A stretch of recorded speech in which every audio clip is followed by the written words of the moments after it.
Hello, good evening. Welcome to day two. I'm situating myself up in my office this evening. I got this from a client. How cool is that? Last time we talked about, we're in the seller series now. So day two, we're going to talk about how to prep your house for sale. And last time we talked, I talked about finding the right agent. So now that you have the right agent, what do you do? So I got my microphone working tonight, by the way. I'm very excited about that because I'm getting swanky. So let's dig into the deets, my friends. Okay, so now that you've talked with your realtor, you found the right realtor, you're going to have this discussion. So they're going to come to your house and you're going to talk about how to get your house prepared for sale. So think about when people come over or when you go to someone's house, what are the things that you look at? What are the things that you might want to see in a house that you're maybe potentially looking to buy? And the two major senses that people use when they're looking at homes are sight and smell. Okay, so we are going to talk about how to get your house ready for that kind of stuff, okay? Because you're going to want to evaluate every room. You're going to want to go through them with a fine-tooth comb. And it's not like you're DIYing and trying to create less space for a place to stay in. So I'm going to mention how you can get rid of some of that stuff as well, okay? I'm going to have a blooper reel for you guys. Just, I was an English teacher and I spell going. I'm going to, and I keep saying gonna and so forgive me, but who wants perfection anyway, right? So let's dig in. Okay. So if we're going to evaluate the rooms, what are some things that you need to do it to make it the most appealing? Okay. So make sure that your bed is made. I know if you don't like making it, but I'm telling you, it makes a big difference. Make sure that your bed is made. Close the closet doors, please. I think, we'll talk about listing photos later. Put things away that shouldn't be out. Okay. If there's a pile of clothes, please put it away or fold it, whatever it is. And if you have workout equipment, be sure it isn't being used for draping your clothes. Okay. So it's fine to have workout equipment in there. It does take up a lot of space, but you just want everything to be inviting and clean. Okay. So if you have a desk in your bedroom, that's fine. Just make sure that it's tidy, because not everybody has extra space. So tonight I'm in my office and I do need to tidy it up a bit. Okay. So some ideas that are great. So you want to go from, clutter to not clutter. Okay, so as I stated, you're going to want to go from clutter to non-clutter. So a good idea is to maybe buy some cool decorative boxes, shown here, for your bedroom.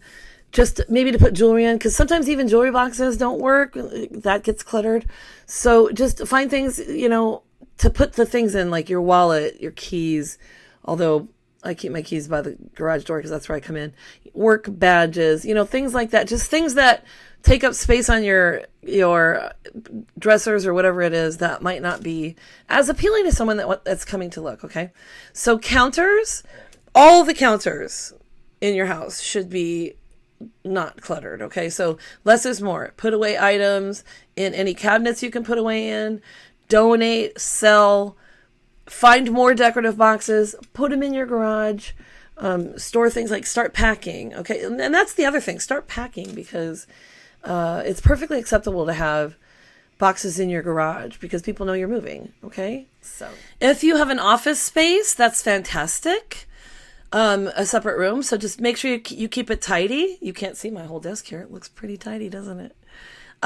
It's pretty much the same thing. You just want a desk that's clear from clutter. You want to put your personal information away, of course, that kind of thing. Consider putting things in storage, and I'll keep mentioning that. Try dividers. There's some beautiful dividers out there, and hanging shelves, or those floating shelves, but just make sure to keep them free from clutter too. Like I said, you're not really DIYing your house, but you're trying to make it showroom ready. Because, when you go to those, it's basically... So I have friends like that. I'm so jealous of them.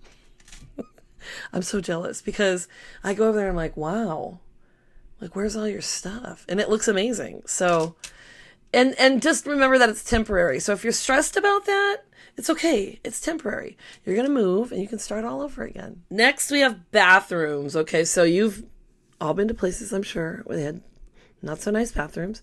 So make sure it's clean. Please clean your toilets. Please put the lids down and keep them down. And throughout this whole process, by the way, you're just going to want to make sure everything stays clean. But put away things that aren't necessary in, blow dryers, hair brushes, feminine products, things like that. Maybe your razors. Okay. Take a look at your medicine cabinet. Not that anybody should go through that, but just make sure everything's clean. You can even install shelves in the bathroom too. Like I said, not that you want to because it's not a DIY, but you can do that. You can buy something, fairly inexpensive and put things up on a shelf to keep them out of the way. So that's kind of cool. And then also your kitchen. So same thing. You're going to want to clean the countertops, put away all items you don't use. So if you have 3 Instant Pots, put away at least 2 of them. If you don't ever use your mixer, your KitchenAid mixer, go ahead and put it in the garage in storage, okay, and get it ready to move.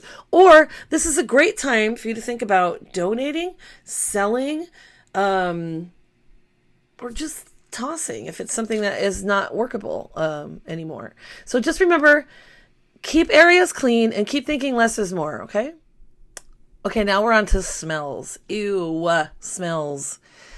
When it doesn't smell good, it's not good. So smells can be tricky. It can be due to pets, smoke, mold, gas, type of cooking, believe it or not. Something like fish. If you cook a lot of fish, that's going to be smelly. Trash smells can build up pretty quickly, okay? And you're going to think this one's crazy, but dead animal smells. Not that they're in the house, but around the house, under the house, rodents, things like that. So sometimes you're going to need to hire a professional, which your real estate agent can help you with, and to help you get to the root of the problem, where's the smell coming from? So after you get to the root of these, or some of these, what's your next step? So you're going to have to think about potential fixes. Maybe you get your carpets steam cleaned. Maybe you replace carpets. Replacing carpets isn't as expensive as you think, especially if a house is vacant. So that's part of it too, which we'll get into later. Are you going to be living in the house still, or is it going to be vacant? Obviously, if you're living in it, you're not going to need to do all this stuff. You're just going to get it out. So you may not want to replace carpets while you live there. So you may want to get them steam cleaned. Okay. Okay. A smell that could be a difficult problem is mold. And I would suggest that you contact a professional on that because that could be tricky as well. They suggest that you can clean it with bleach and some other things, but it's better to get the real scoop from a professional if that's the case, and then take care of the issue before you list the house. Gas, if you smell gas, pretty much you should get out of the house, but same thing. You need to contact a professional, okay, just so that you're making sure that you're being safe about the whole thing. Like I said, trash can become smelly fairly quickly. So just make sure all the trash is out of the house, and you might have to clean and rinse a trash bin.